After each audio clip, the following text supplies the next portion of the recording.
पूना गाडगे आणि सन्स प्रस्तुत ग्लॅमर गाथा.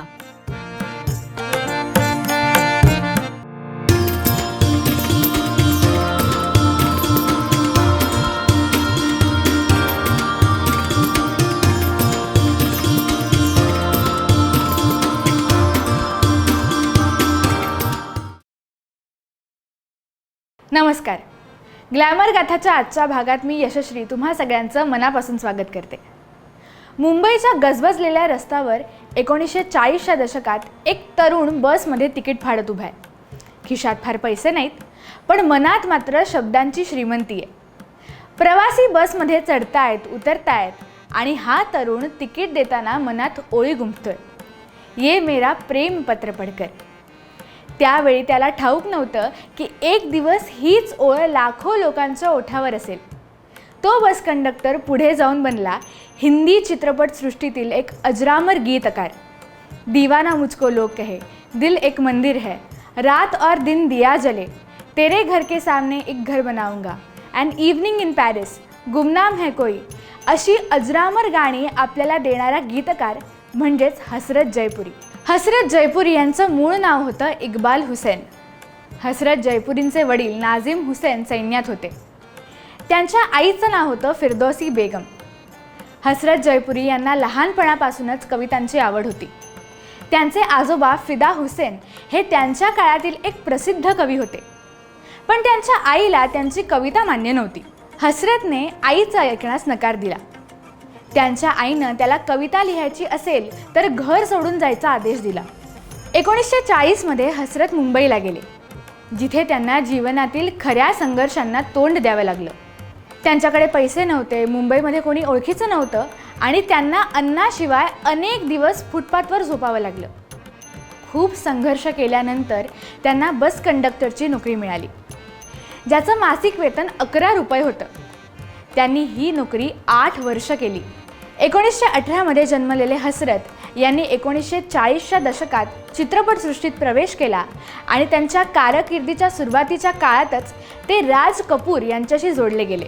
त्यांनी राज कपूर यांचा दुसरा चित्रपट बरसात या चित्रपटातून पदार्पण केलं आणि नंतर RK बॅनरखाली बनवलेल्या जवळजवळ सर्व चित्रपटांसाठी गीतलेखन केलं.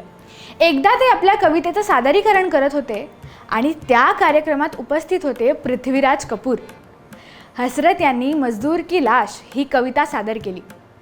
कवितेतील वेदना आणि शब्दांची ताकद पाहून पृथ्वीराज कपूर भारावले. त्यांनी आपल्या मुलाला म्हणजेच राज कपूर यांना या तरुण कवीला भेटायला सांगितलं आणि इथूनच सुरू झाला हिंदी चित्रपटसृष्टीतील सुवर्ण अध्याय. त्यांना साधे काव्यात्मक गीत लिहिण्याचे श्रेय दिले जाते.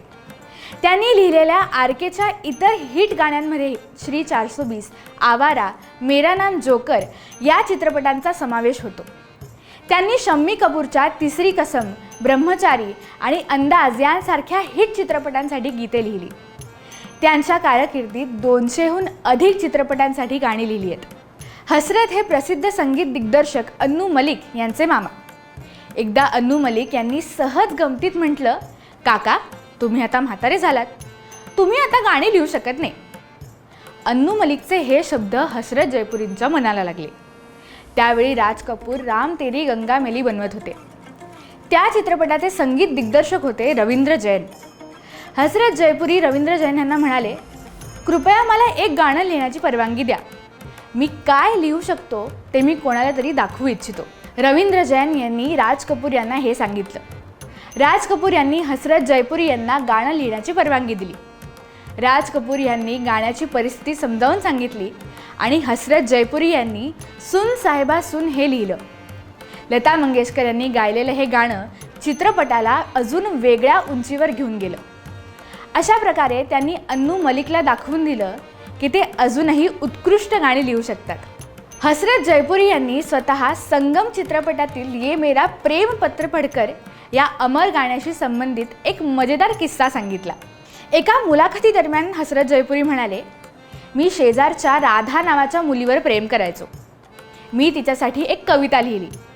राज कपूर यांना ती इतकी आवडली की त्यांनी ती संगम चित्रपटात समाविष्ट केली. जेव्हा हसरत जयपुरी यांना ससुराल चित्रपटासाठी गाणं लिहिण्यास सांगितलं तेव्हा त्यांना काय लिहावं हे सुचत नव्हतं. म्हणून ते गाणं लिहू शकले नाहीत. त्याच काळात त्यांच्या लग्नानंतर 7 वर्षांनी त्यांना एक मुलगा झाला.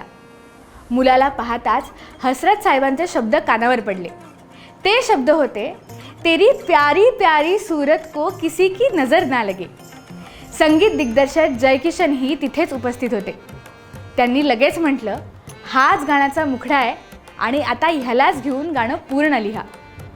300हून अधिक चित्रपटांसाठी 2000 गाणी लिहिणारे हसरत जयपुरी यांनी दीर्घकाळ चित्रपटसृष्टीवर राज्य केलं. 17 सप्टेंबर 1999 रोजी दीर्घ आजाराने त्यांचं निधन झालं. परंतु त्यांच्या कालातीत गाण्यांनी त्यांना अमर केलं. त्यांच्याच शब्दात सांगायचं झालं तर तुम मुझे यूं भुला ना पाओगे या गाण्याप्रमाणेच त्यांना इतक्या सहजासहजी विसरता येणं शक्यच नाही. तुम्हाला आजचा भाग कसा वाटला हे आम्हाला नक्की सांगा. व्हिडिओला लाईक करा, शेअर करा आणि स्मृतिगंधाच्या यूट्यूब चॅनलला सबस्क्राईब करा. भेटूया पुढच्या भागात. तोपर्यंत नमस्कार.